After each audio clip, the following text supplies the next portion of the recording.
Alors, le thème de notre message aujourd'hui est intitulé... Bon, notre série que nous avons commencé depuis... Déjà, aujourd'hui nous sommes à la série 9. C'est quoi la série? Le thème de la série c'est quoi? La série principale c'est quoi?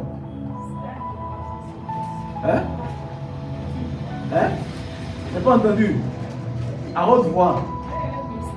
Stage de croissance en Christ. Non, les stages, c'était une série. C'était une des séries. Oui, toi tu as dit quoi? Croître en Christ. Tu m'expliques encore la nécessité de croître en Christ. Tu dois croître en Christ. Donc notre enseignement principal que nous avons commencé par développer, c'est croître en Christ. Croître en Christ. On a montré que lorsque tu deviens chrétien, là, tu viens à Christ. Christ vient en toi. Christ vit en toi par son esprit.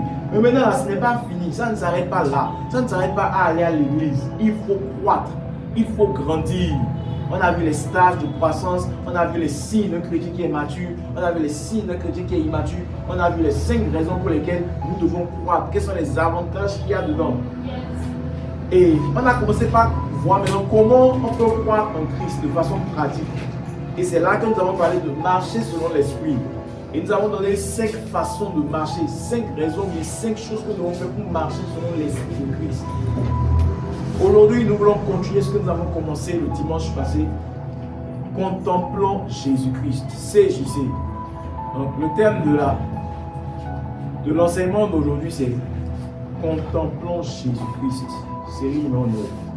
CJC. Et notre verset de base, c'est dans 2 Corinthiens 3, 18. Tu vas où il tape avec moi dans 2 Corinthiens 3, 18. Contemplons Jésus-Christ. 2 Corinthiens 3, 17 à 18. Je lis. Or, le Seigneur, c'est l'Esprit. Et là où est l'Esprit du Seigneur, là il y a la liberté. Nous tous, lisons ça ensemble. 1, 2, go. Nous tous, verset 18. Nous tous, on reprend. Nous tous, qui, le visage découvert, contemplons comme dans un miroir la gloire du Seigneur, nous sommes transformés en la même image de gloire en gloire, comme par le Seigneur l'Esprit. Qui est transformé de gloire en gloire? Ceux qui contemplent comme dans un miroir la gloire du Seigneur. Ceux qui contemplent comme dans un miroir la gloire du Seigneur. C'est de là que vient le thème de notre message. Contemplons Jésus-Christ. Pourquoi Jésus-Christ? Lisons d'abord la version parole vivante. Pour ceux qui ont la Bible parole vivante dans leur téléphone. La version parole vivante du verset 18 dit ceci. Ainsi, nous sommes constamment transformés d'après son modèle. Nous sommes constamment transformés d'après son modèle.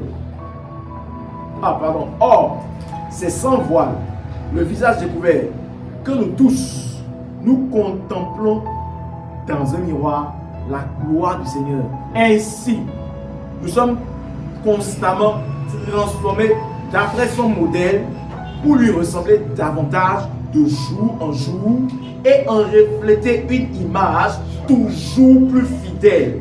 Alors, sa gloire devient progressivement notre. Il ne saurait pas en être autrement. Car celui qui agit en nous, c'est le Seigneur lui-même, par son esprit. Alors, ce passage nous parle de contempler la gloire du Seigneur. Mais lorsque tu approfondis, tu vas dans 2 Corinthiens 4, 6. On te montre que la gloire du Seigneur, on voit ça dans le visage de Jésus. 2 Corinthiens 4, verset 6. Vous allez voir ça, vous allez voir. Vers la fin du verset, on nous montre que la gloire dont on te dit de contempler ici, dans 2 Corinthiens 3, 18, la gloire de Dieu est où? Resplendit où? Sur le visage de Jésus-Christ. 2 Corinthiens 4, verset 6. En effet, le même Dieu qui, un jour, a ordonné que la lumière jaillisse des ténèbres, a illuminé nos cœurs afin que nous puissions à notre tour refléter la lumière de la connaissance de Dieu et faire resplendir sur les autres la gloire divine qui rayonne sur le visage de Jésus-Christ. La gloire divine rayonne sur le visage de qui? Jésus-Christ. Donc si le verset de 2 Corinthiens 3 nous dit de contempler la gloire, on va contempler la gloire où?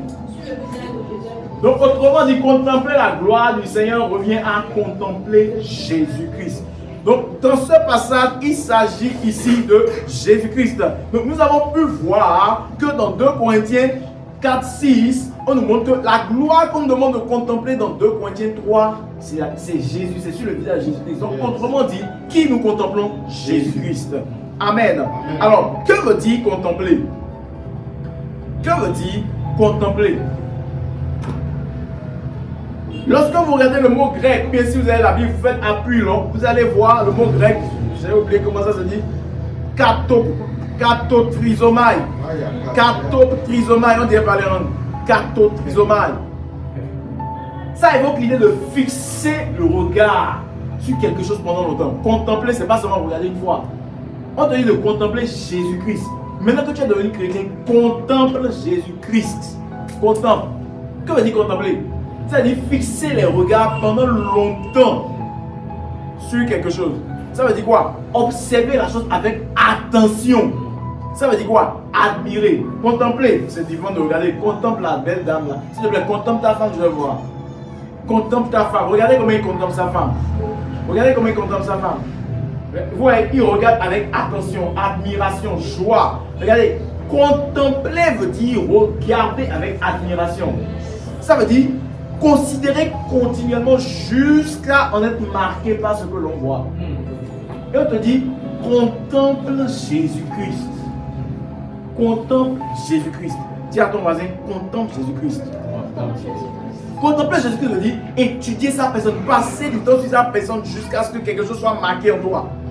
Contempler veut dire admirer son caractère, admirer sa vie, sa manière de vivre, considérer son œuvre à la croix, ce que ça a apporté. La Bible te dit que tu dois contempler, et ça te dit que quand tu contemples là, tu es transformé de gloire en gloire.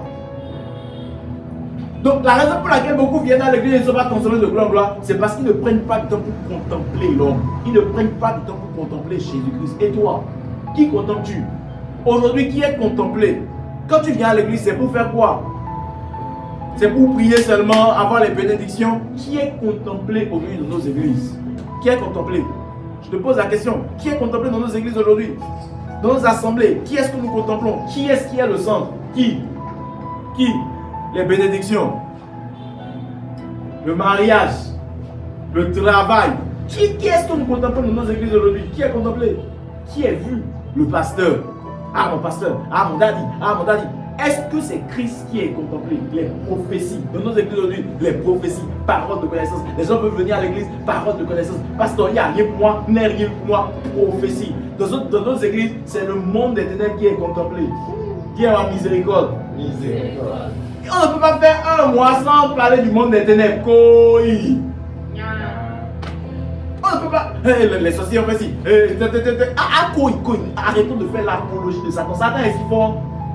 Je crois que tu allais répondre. Satan est si fort? Non. 1, 2, le monde des ténèbres a fait ci. 1, 2, les sorciers ont fait ci. 1, 2, non, arrêtons. Un jour, mon oncle m'a dit, arrêtez de faire l'apologie de Satan dans vos églises. Ah! Satan, il est si fort.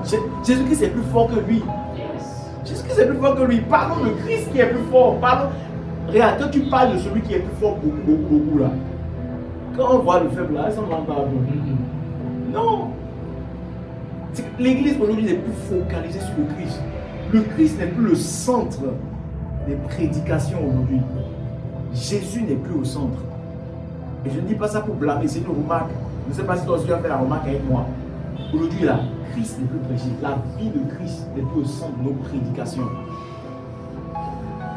Et il y avait, comment il s'appelle? Paul, qui a dit un jour, il a dit à l'église de Corinthe de faire très attention pour ne pas que leur pensée se détourne de la simplicité de Christ. De quoi? De la simplicité. Aujourd'hui, là, on a tellement des enseignements éloquents, des enseignements grandiloquents, des enseignements, et on amène toutes sortes de choses, on fait toutes sortes de programmes. Mais après, quand tu regardes là, est-ce que Christ est là? Est-ce que ça ramène à Christ? Point d'interrogation. Au nom de, on veut attirer les gens, on veut attirer beaucoup de personnes. Il y a tellement trop de choses secondaires qui sont entrées dans l'église et qui sont comme en train de remplacer les choses principales. Les choses principales qui doivent attirer les gens à Christ là. On est en train de remplacer ça par d'autres choses secondaires que je ne veux pas mentionner ici pour ne pas qu'on pense que je suis contre ça. Je ne suis pas contre ça. Ce que j'essaie de dire, c'est que le centre là, c'est qui? Je ne dis pas ça. Quand on parle de Vinicius maintenant, de Mbappé quelque part, ou bien de quoi? De cette personne-là, les autres disent ça et joie. On est en train de parler de qui ici? Jésus. Ouais. Le boss est boss. Tu vas voir pourquoi il est le boss est boss. Et un jour, j'étais au Ghana, un dimanche matin. Je me suis réveillé. Je suis allé pour prier, principalement dans le village de Ebouri, chez le pasteur Michel Kimi. Ça doit être en 2020 ou en 2021.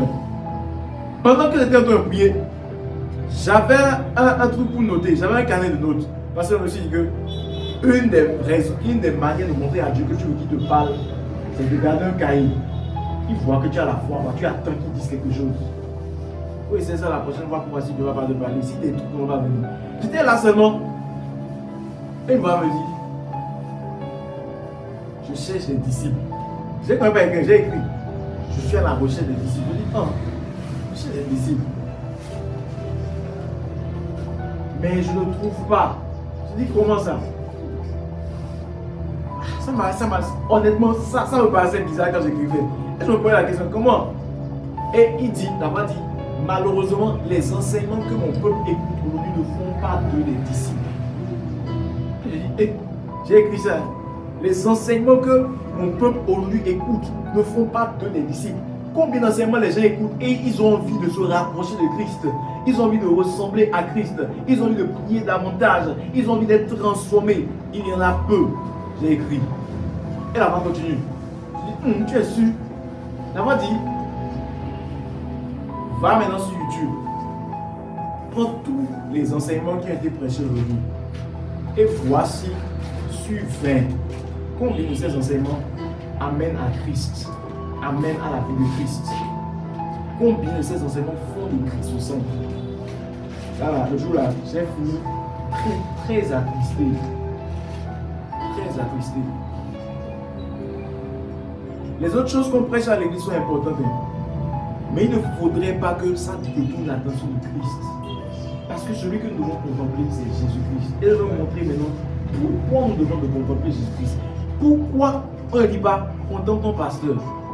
Pourquoi on ne dit pas contemple qui? Contemple qui? Pourquoi on ne dit pas contemple l'apôtre Paul? Contemple les prophètes. Pourquoi on dit? Pourquoi c'est Jésus-Christ ça on nous demande de contempler? Pourquoi? Pourquoi? Numéro 1. Je vais te donner 4 ou 5 raisons pour lesquelles on dit de contempler Jésus-Christ. Et je crois que le dimanche qui va suivre, on va continuer. Pourquoi il nous est demandé de contempler? Parce que c'est bien de te dire contemple Christ, mais si on ne t'explique pas, tu ne vas pas comprendre en profondeur. Pourquoi la parole de Dieu nous demande de contempler Christ? Premièrement, parce que la Bible nous dit qu'il est l'image visible du Dieu invisible. Jésus-Christ est l'image visible du Dieu invisible. Ça veut dire quoi? On a l'habitude de dire le verset, on n'a pas l'habitude de réfléchir dessus. Quand on dit qu'il est l'image visible du Dieu invisible, qu'est-ce que ça veut dire? Pouvons nous lire Colossiens 1, verset 15. Lisez-le vous-même avec vos yeux. Vite, vite, quelqu'un peut me lire ça. Colossiens 1, verset 15.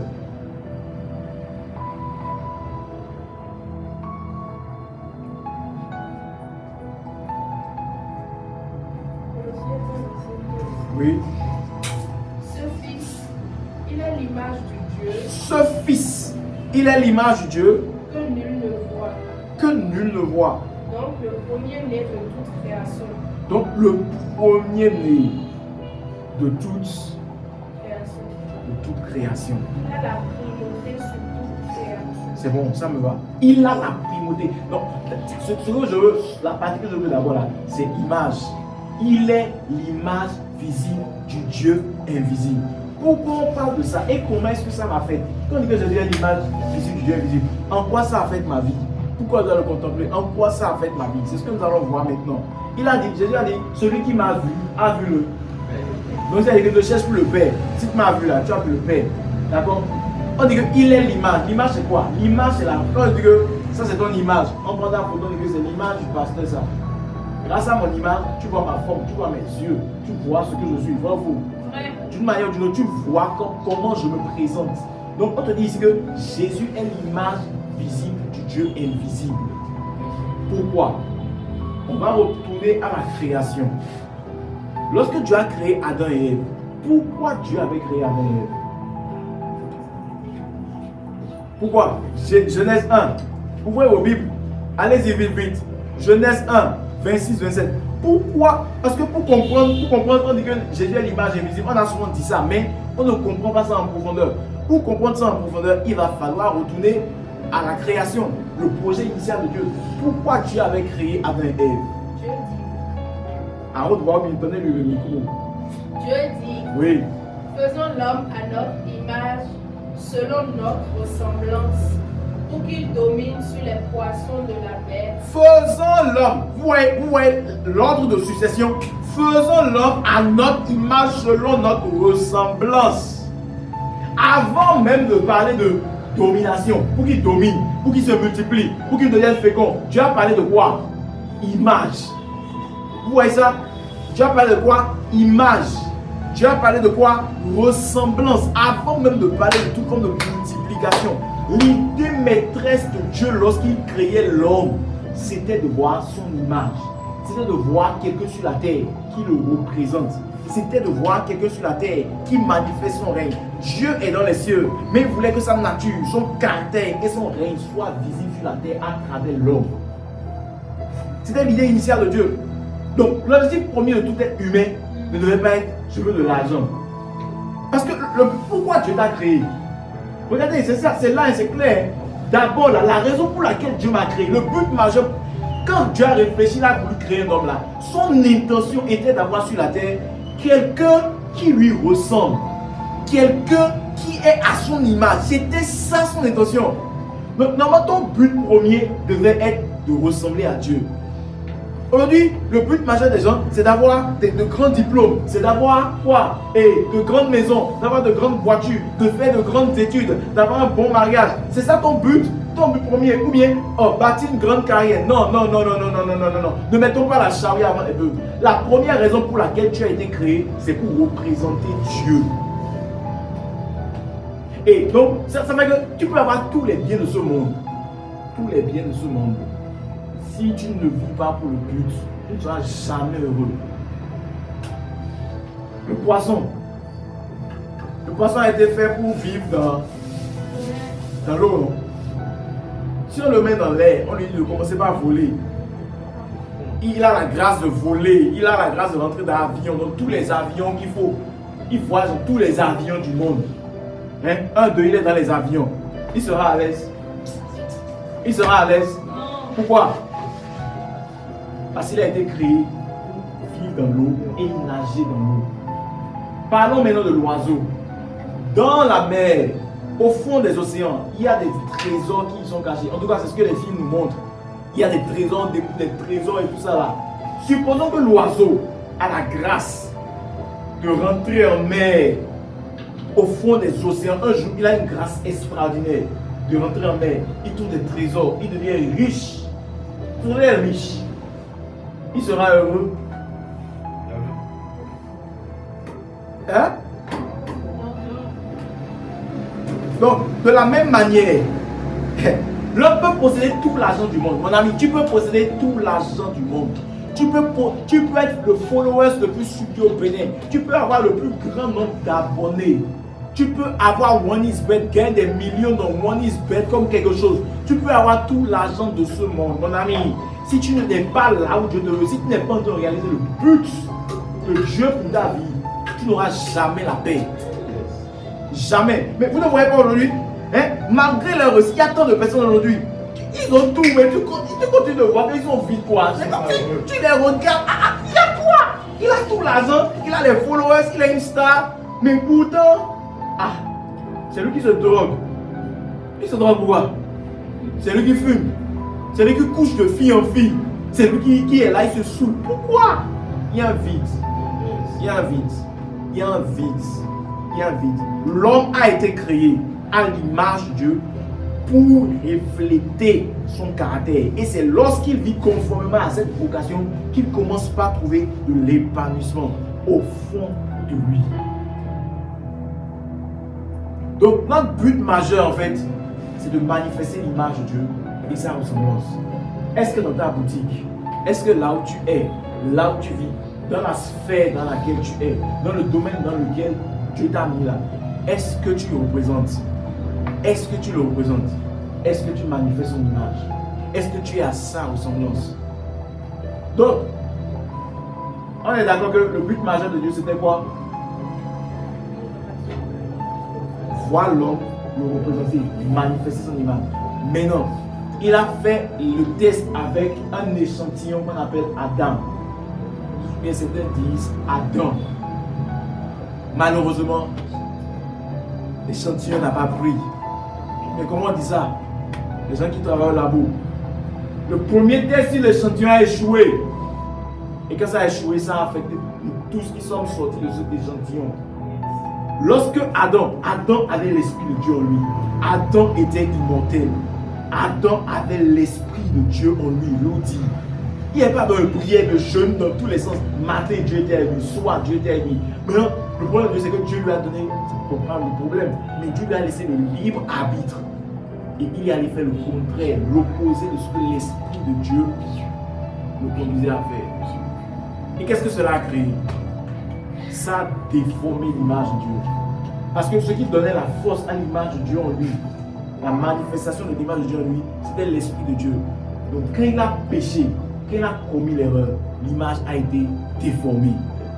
Et c'est là qu'intervient maintenant l'image maintenant que Jésus est pour nous. Là où Adam a échoué à nous montrer l'image de Dieu, Jésus dit non, je ne peux pas permettre ça. Il faut que les gens voient l'image de Dieu. Donc qu'est-ce qu'il va faire? Il va envoyer Jésus-Christ pour nous révéler parfaitement ce que signifie l'image de Dieu. Si vous voulez savoir à quoi Dieu ressemble aujourd'hui, regardez à Jésus. Puisque je t'ai dit que le but majeur de ta vie c'est quoi? Ressembler à Dieu. Ou bien. Et maintenant, Jésus vient mourir à la croix. Il vient d'abord sur la terre. Regardez, la fois passée je vous disais, le but de Jésus n'était pas seulement de mourir. On parle beaucoup de la mort de Jésus. On parle beaucoup de la résurrection de Jésus. Oui, c'est ça, c'est bien. Mais si c'était seulement la mort et la résurrection là, Jésus pouvait mourir, non?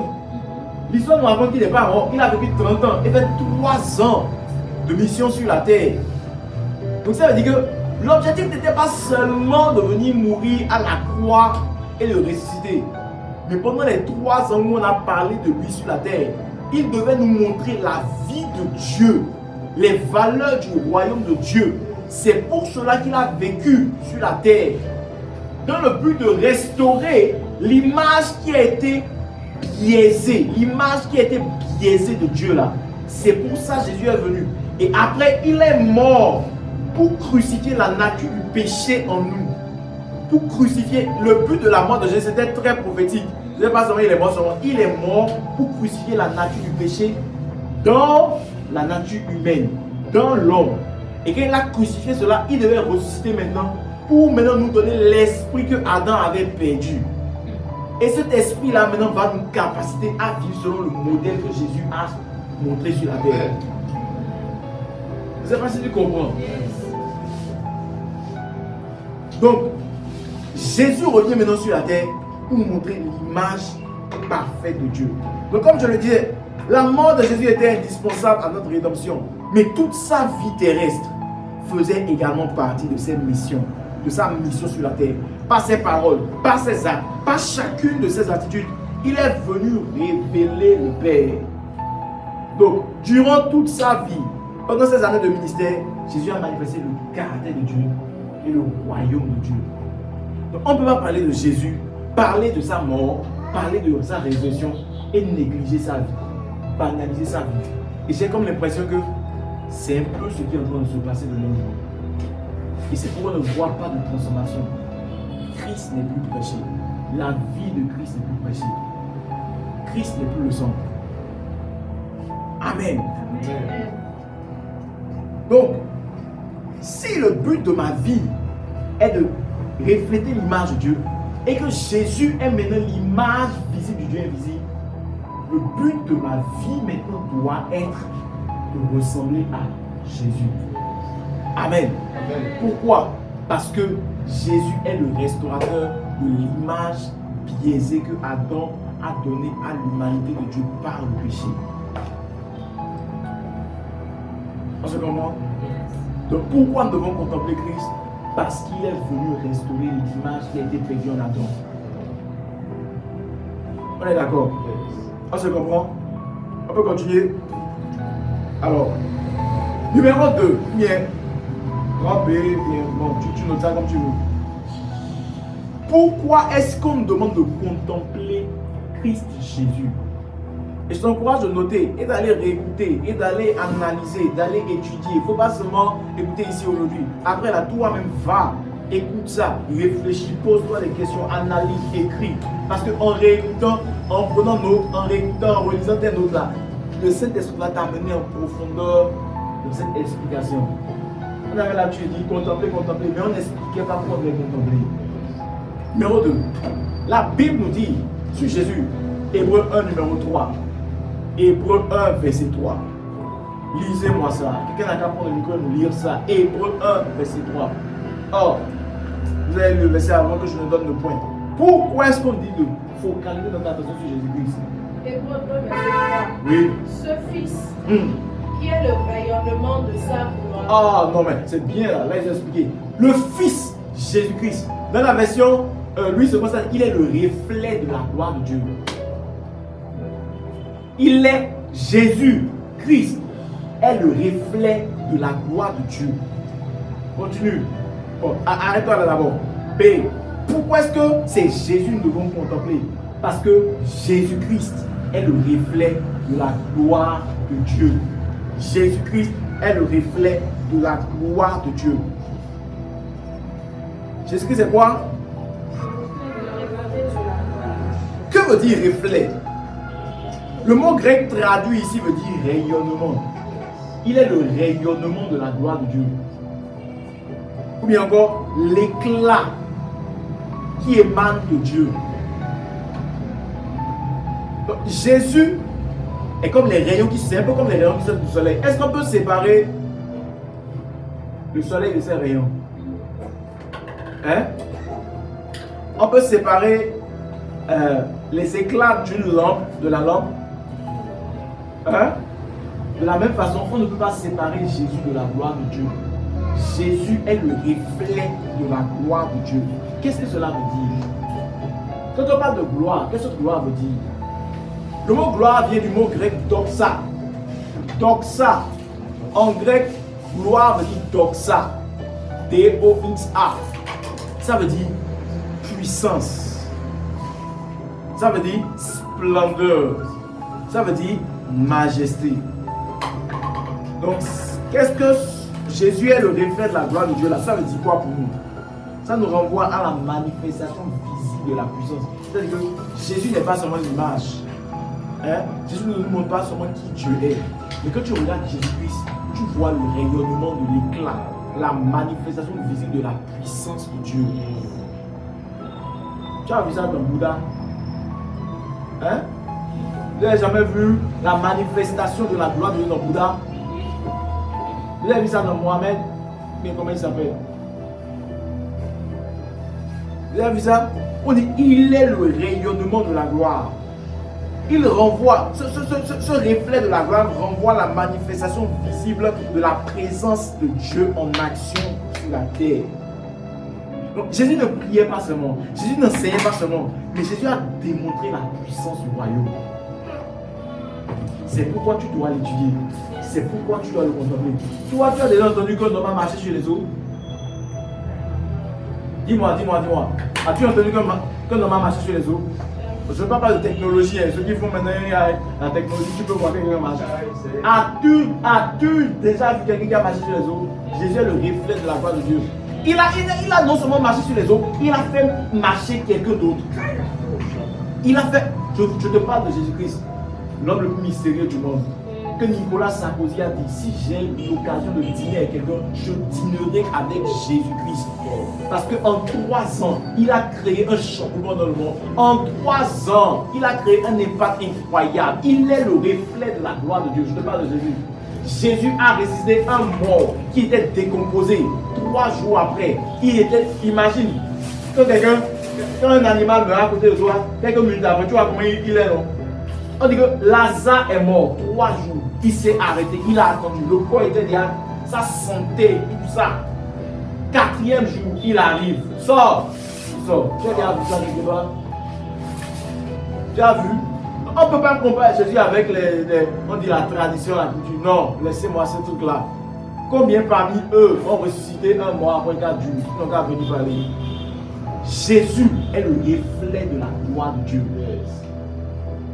Amen. Lorsqu'on allait enterrer le fils de la veuve de Naïm, Jésus s'arrête et ordonne, l'enfant sort. Jésus, Christ. Il est venu nous montrer la vie de Dieu. Il est venu nous montrer que ça là c'est possible pour toi aussi. Je crois que tu as dit Amen. Amen. Il est venu te montrer. Parce qu'il est l'image de Dieu, non? Avant de perdre du reflet, il est l'image. Donc ce qu'il a fait sur la terre, il a fait ça pourquoi? Pas pour démontrer la puissance seulement, pas pour montrer que, ouais, je suis le reflet de la gloire de Dieu. Non. Il est venu te montrer que tu es capable de faire la même chose. L'image que Adam a détruit là, je suis venu te montrer que c'est possible de faire ça. Si tu as la foi et si tu es en communion avec Dieu. Amen. Jésus est parti de 5 pains. On avait, je ne pense pas que ça avait existé. 5 pains, 2 poissons. 5 pains, 2 poissons. Il a nourri 20 000 personnes. 5 pains, 2 poissons. Non, je n'ai pas encore entendu ça. Je ne sais pas si tu as entendu que quelqu'un d'autre a fait ça. Dans l'histoire. Amen. Oui, il a fait pour que nous puissions aussi faire. 5 pains de poisson. Jésus a changé de l'eau en vin. Jésus a changé de l'eau en vin. Il a guéri les aveugles, guéri les sourds, guéri les boiteux. Quand les démons le voient comme ça, sans qu'il ne parle, Jésus-Christ, il est le reflet de la gloire. Regarde, tellement que le monde aujourd'hui, le calendrier dépend de JC. C'est bizarre, même les athées aussi disent 75 avant JC. Mais même ceux qui ne croient pas en Dieu, ceux qui parlent des divinités, ceux qui disent que Jésus c'est le Jésus le blanc, 2000 ans après JC, 75 avant JC, quoi encore, moitié avant JC. Pourquoi? Il est devenu la référence du monde entier. Jésus-Christ, le reflet de la gloire de Dieu. Donc, en tant qu'intellectuel, on doit s'asseoir et analyser certaines choses. Ah non, c'est les blancs qui ont fait ça. Non, souvent il faut t'asseoir. Mais c'est quand même bizarre. Même les blancs même sont contre le Jésus là, que vous dites que c'est le Jésus des blancs. Il a défié. Jésus, à plusieurs reprises, il a défié les lois naturelles. Les lois naturelles sont soumises à son autorité. Il a parlé à la tempête. C'est de lui qu'on parle. C'est de Jésus-Christ qu'on parle. Il est le reflet de la gloire de Dieu. Jamais personne avant lui n'avait manifesté avec une telle plénitude de l'autorité de Dieu. Jamais. Jamais. Tu connais? Amenez pour vous qui parlez, amenez pour vous et dites-nous ce que vous pouvez faire. Dites-nous ce qu'ils ont fait, ce qu'ils ont réussi à réaliser. Donc, Jésus est le reflet de la gloire de Dieu. Et beaucoup de vie sont lui transformés. Est-ce que toi tu n'es pas ici à cause de Jésus? Yes. Je vois que tu as réclamé. Est-ce que tu n'es pas ici à cause de Jésus? Est-ce que tu n'es pas de moi? Même si tu dis que Jésus est blanc, ah, je m'en fous. Moi aussi Jésus, je sais ce qu'il a fait dans ma vie. Et les gens qui parlent là, laissez-moi vous dire, vous qui parlez, les gens qui parlent souvent, Jésus c'est le Jésus des blancs, s'il vous plaît, allez-y prendre seulement les 4 évangiles. Lisez les 4 évangiles sans préjugés, sans idée arrêtée. Lisez. Vous allez voir qui est Jésus. Lorsque Napoléon, le grand général Napoléon, a fini de lire le livre de Jean, qu'elle a fini de lire l'évangile de Jean, Napoléon dit, soit celui qui a écrit le livre de Jean là est Dieu, ou bien soit Jésus est Dieu. Ah! Même Nicolas Sarkozy aujourd'hui vous dit qu'il a envie de dîner à Jésus. Vous pensez que quoi? En 3 ans, il a chamblé le monde. On parle encore de quelque chose aujourd'hui. La Bible, le livre le plus vendu au monde. Depuis plus de 2000 ans. il est le reflet de la gloire de Dieu. Amen. C'est pourquoi il mérite notre attention. Cet homme-là, vous devez l'étudier. Tu dois pas aller à l'église étudier l'homme-là. On va seulement, on prie. Non. Analyse sa vie. Regarde, c'est un mystère. On dit qu'il vit en toi. Par son esprit. C'est pas la foi. Il ne faut pas que tu vas voir. Maintenant, là, pour que tu puisses manifester ça, tu dois analyser son modèle. Tu dois voir comment il a vécu. Jésus-Christ mérite notre attention. Nous ne contemplons pas simplement un grand homme, mais nous contemplons celui qui est le reflet de la gloire de Dieu. Dis à ton voisin, Jésus-Christ est le reflet de la gloire de Dieu. Et il veut que tu reflètes cette même gloire. Amen. Troisième raison. Toujours dans Hébreux 1:3.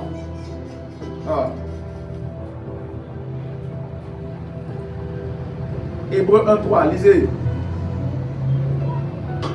Ce fils reflète sa gloire d'une manière éclatante et constitue l'empreinte exacte de son être. Jésus est l'empreinte exacte. Troisième point. Jésus est l'empreinte exacte de l'être de Dieu. Jésus-Christ est l'empreinte exacte. Alors, et c'est caché, posé. Quand on dit que empreinte là, parce que vous comprenez bien, c'est un peu comme on prend caché.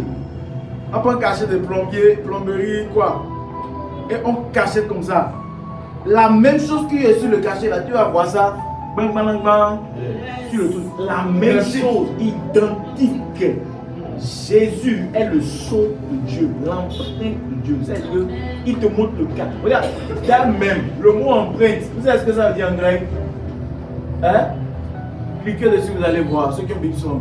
Après, il veut dire quoi? Caractère. Le mot hébreu pour empreinte, c'est caractère.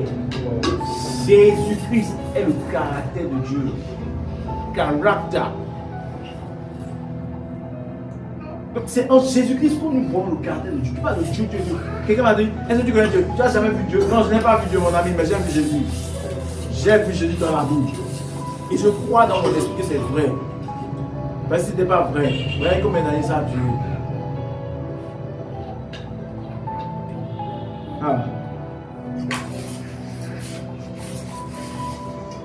À quoi servait l'empreinte? L'empreinte reproduisait fidèlement tous les détails gravés sur le sceau. L'empreinte.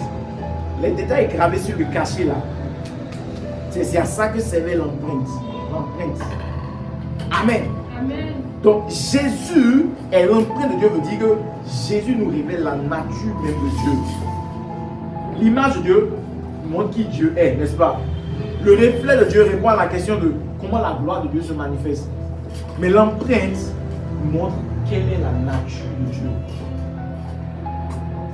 Donc, Jésus est la manifestation parfaite de l'amour de Dieu. Grâce à Jésus, on voit comment Dieu aime. Regardez devant la femme samaritaine, la femme qui a commis l'acte adultère. Quand Jésus s'est approché d'elle, Jésus nous a montré comment Dieu regarde le pécheur. À travers Jésus, nous voyons la nature de Dieu. Combien parmi eux, quand tu fais erreur, là, ils sont prêts à pardonner. Dieu est un Dieu qui pardonne. On voit cela par Jésus.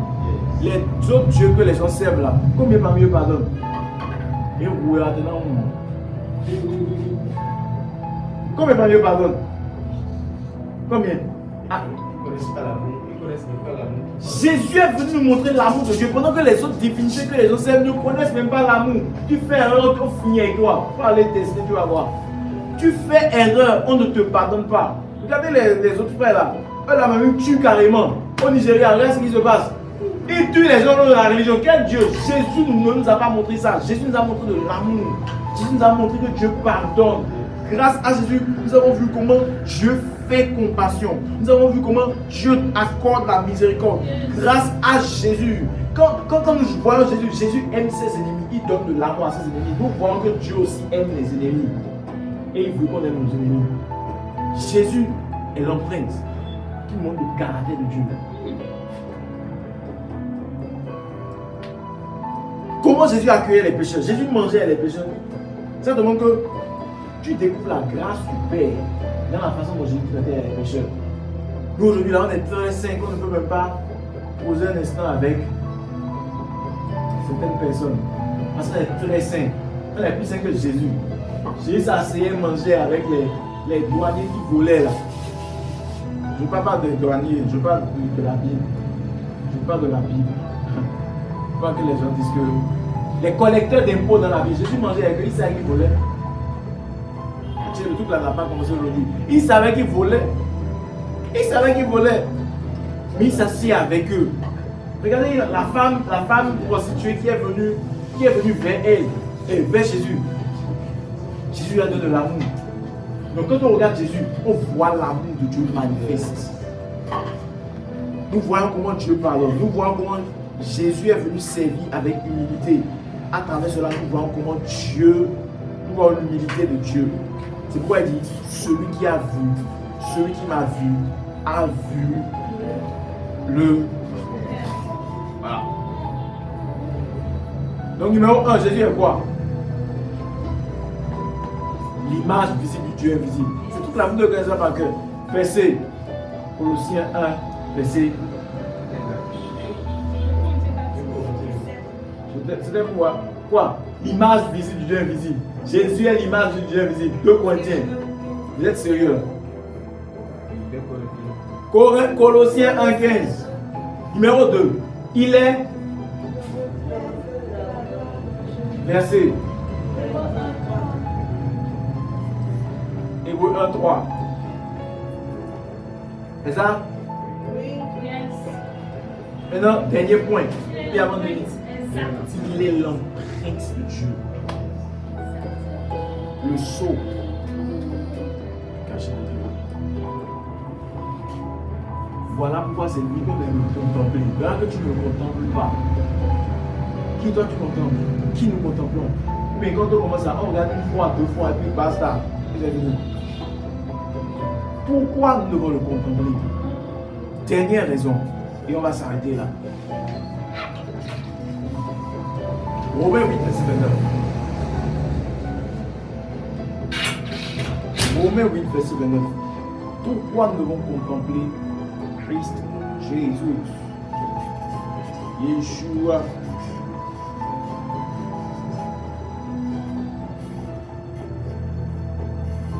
Romains 8, 29.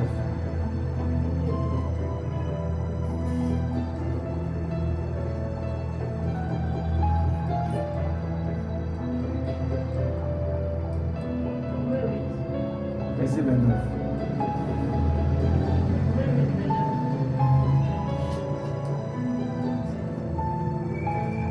En effet, ce que Dieu a enveloppé d'avance dans son plan d'amour, il les a aussi destinés depuis le commencement à porter son image. Il les a destinés depuis le commencement. La version Louis II dit quoi? Ceux qu'il a prédestinés, il les a aussi appelés. Et ceux qu'il a appelés, il les a aussi justifiés. Hein? Et ceux qu'il a justifiés, il les a aussi glorifiés. Le mot prédestiné veut dire quoi? Oui, continue d'abord. Hein? Verset 31. Que dirons-nous dans Non, verset 29. Car ceux qu'il a connus d'avance, il les a aussi prédestinés à être semblables à l'image de son Fils. À être semblable, prédestiné à être semblable. Pourquoi nous devons suivre Christ ou bien contempler le Christ avec attention? Parce que nous avons été prédestinés. Nous avons été prédestinés à être semblables à lui. Pas être semblable à notre pasteur, pas être semblable à notre prophète. Non, nous avons été prédestinés. Même pas être semblable à Marie. Celui sur qui l'attention doit être beaucoup. Je ne dis pas de ceux qui aiment Marie et tout ça là. Je ne dis pas non. Marie est une femme très importante dans notre histoire. Sans elle, on n'aurait pas eu Christ, Jésus. Mais l'attention ne doit pas être détournée de Christ. Les saints, l'Eucharistie, les choses là, c'est pas selon votre conviction, c'est la conviction de chacun, c'est pas mauvais. Mais le centre, celui de qui on a plus parlé, c'est Christ. Parce que c'est à lui que nous sommes prédestinés à devenir semblables. Amen. Donc, ici, prédestiné veut dire quoi? Déterminé d'avance. Ça veut dire quoi? Fixer un but avant même que les événements ne se produisent. Ça veut dire que même avant que tu n'acceptes Jésus, avant que tu ne deviennes converti là, c'était déjà dans le plan de Dieu que toi tu dois être semblable à Christ. C'était déjà. Il est important de remarquer que le verset n'a pas dit il est prédestiné qu'il devienne puissant. Le verset a dit ça. Il est prédestiné qu'il devienne puissant. Il les a prédestinés à devenir célèbres dans le monde, influents dans le monde, avoir de bons mariages. Le verset a dit avoir de bons. Non. Vous savez, le mariage, le bon mariage, de bons emplois, ça va suivre automatiquement l'image de Dieu qui manifeste. Aujourd'hui, les mariages sont détruits. Aujourd'hui, les mariages sont brisés. À cause de quoi? Vous savez pourquoi les mariages chrétiens sont brisés? Parce qu'il n'y a pas l'image. Parce qu'il n'y a pas la ressemblance d'abord avant le mariage. Parce qu'avant la multiplication, on a parlé de l'image qui doit ressembler. Le premier mariage, c'était l'image de deux personnes qui, un temps soit, peuvent ressembler à Dieu. Vous voyez comment Adam a traité Ève, Marie, qu'elle a fait erreur, non? Vous voyez?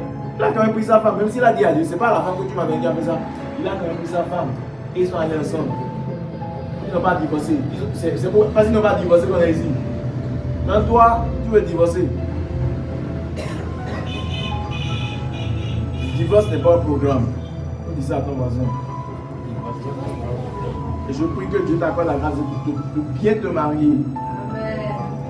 Donc, le bon mariage, hein, les bonnes relations, les bons emplois, ça suit automatiquement l'image. Quand tu commences par manifester l'image, tu commences par refléter l'image, regarde, la nature sait. Les démons qu'ils voient, ils savent. Les esprits mauvais savent. Quand tu commences par manifester l'image, il y a beaucoup de choses qui courent vers toi. Donc beaucoup d'épreuves viennent en fait, c'est pour tester l'image de Dieu en toi. C'est pour voir, tu vois comment on teste l'or là, on brûle l'or, c'est pour voir, c'est pour sortir l'image. Mais toi tu regardes l'image, tu n'as pas compris que le but de ta vie en fait, c'est l'image, la ressemblance. Donc, puisqu'on dit que nous sommes prédestinés, tu as été créé, tu as été. Celui qui t'a. Par exemple, on dit que le télécommande là, on dit que c'est pour la télé. Ou bien, on va essayer de télécommande, il t'a un petit lot. Là, ça, je réponds. On dit que tu es prédestiné à ressembler. En gardant de ressemblance au bon. C'est autre chose que tu cherches. Ça, c'est du désordre. Dieu ne nous a pas créé sans but. Dieu nous a créé pour un but précis. De la même façon que nous disons, fabriqué par un artisan et pour un usage précis, Dieu nous a créés pour ressembler à son Fils. Lorsqu'un objet est utilisé contrairement à sa destination, il fonctionne mal et s'abîme. C'est pareil pour toi. Tu as été prédestiné à ressembler à Christ. Donc à partir de là, tu dois envoyer Christ comme modèle. Et c'est ce que Jésus cherche, c'est ce que Dieu cherche. C'est pourquoi il a envoyé Jésus sur la terre. Christ est le modèle que Dieu nous demande de contempler. C'est lui que nous devons contempler. C'est lui que nous devons étudier. C'est lui que nous devons regarder. C'est vers lui que c'est lui qui doit devenir notre centre d'intérêt. C'est lui que nous devons admirer. C'est lui que nous devons imiter. Amen. Donc pour finir, nous devons contempler le Christ. Pourquoi? Parce qu'il est l'image parfaite du Dieu invisible. Numéro 2, il est le reflet de la gloire. Quoi encore? Numéro 3. Le caractère de Isaac. Numéro 4. Nous sommes prédestinés À devenir semblable. Donc vous devez prendre conscience de ceci. Depuis le commencement jusqu'à maintenant, tu as toujours le même but. Tu as toujours le même objectif. La ressemblance. Ça n'a pas changé. Tout ce qu'il est en train de faire, on a parlé d'église. Même le but de l'église, c'est ça en fait. Aujourd'hui, l'église, en parlant en passé, on s'est en train de critiquer. L'église aujourd'hui, mais il y a quand même de bonnes églises. Même si certaines églises sont des erreurs, il y a quand même de bonnes églises. Et vous devez savoir qu'il y a de bonnes églises. Cherchez les bonnes églises qui nous ramènent à Christ, qui nous parlent de Christ, qui font de Christ le centre. C'est très important. Le but ultime de Dieu n'est pas seulement de nous accorder des bénédictions, la prospérité, et du succès. Le grand projet que Dieu forme est de nous rendre conformes à l'image de son Fils. Donc, comme l'objectif majeur à Dieu, c'est quoi? Hier, je ne peux pas parler. Demande à ton voisin, à partir de ton objectif majeur, c'est quoi? À partir de ton objectif majeur, c'est quoi?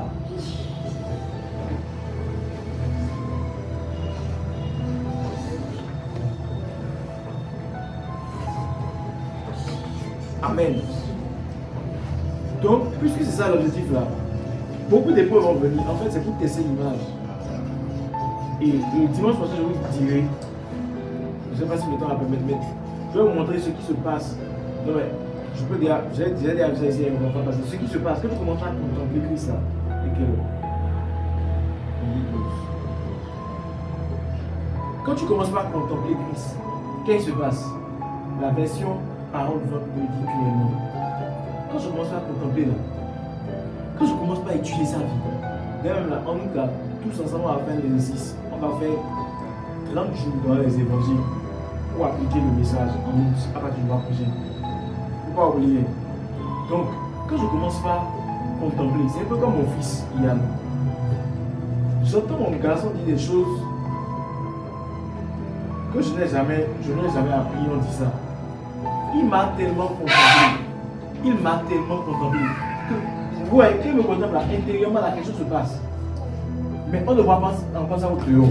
C'est ce que la version parole du monde appelle transformer. Premièrement, là, on est transformé. Quand on va contempler, à l'intérieur de toi, quelque chose se produit. Et plus tu contemples, tu as mis, waouh, Jésus a fait ça, même sans vouloir copier, à force de contempler. C'est pourquoi je te dis qu'il y a des enseignements, par exemple, aimer vos ennemis, tu dis que c'est difficile. Si tu te prêches ça pendant des mois et des mois, là, tu vas facilement faire ça. Parce que ça produit quelque chose à l'intérieur de toi. Donc, à force de regarder la vie de Jésus, tu es transformé intérieurement. Et quand tu es transformé intérieurement, tu commences par lui ressembler de jour en jour. Et peu à peu, tu ne peux pas parler comme lui. Tu commences pas à parler comme lui. Et quand tu commences pas à parler comme lui, tu commences pas à lui refléter maintenant aux yeux des autres. Et il te voit, il va dire, ça c'est un Christ. Ça, lui, il est différent. Lui, là, il dégage Dieu. Pourquoi? Parce que tu as commencé par contempler. Et quand tu commences pas à refléter la gloire maintenant, refléter l'image de Christ, la gloire de Dieu devient en toi. Tu commences pas à manifester la gloire. La raison pour laquelle on ne voit pas de transformation, on ne voit pas de ressemblance, on ne voit pas de reflet dans la vie des chrétiens, c'est parce que l'objectif majeur a été détourné. La ressemblance à Christ a été détournée pour aller chercher une parole de connaissance, bénédiction, ou encore tout ce que vous allez, vos prières de combat spirituel, tout ça là, c'est Christ d'abord. Donc l'objectif de Satan est d'empêcher de manifester la vie de Christ. Tu as levé ta voix, tu as dit, je ne sais pas ce que tu as appris, dis à Dieu, Seigneur, je viens de comprendre ceci, aide-moi. En fonction de ce que tu as compris, parle à Dieu maintenant. Seigneur, j'ai compris ceci à travers ce message. J'ai compris ceci. Maintenant, tu pries, tu lui demandes de l'aide par rapport à ce que tu as écouté. Père, nous te rendons grâce, te rendons l'honneur, te rendons la magnificence.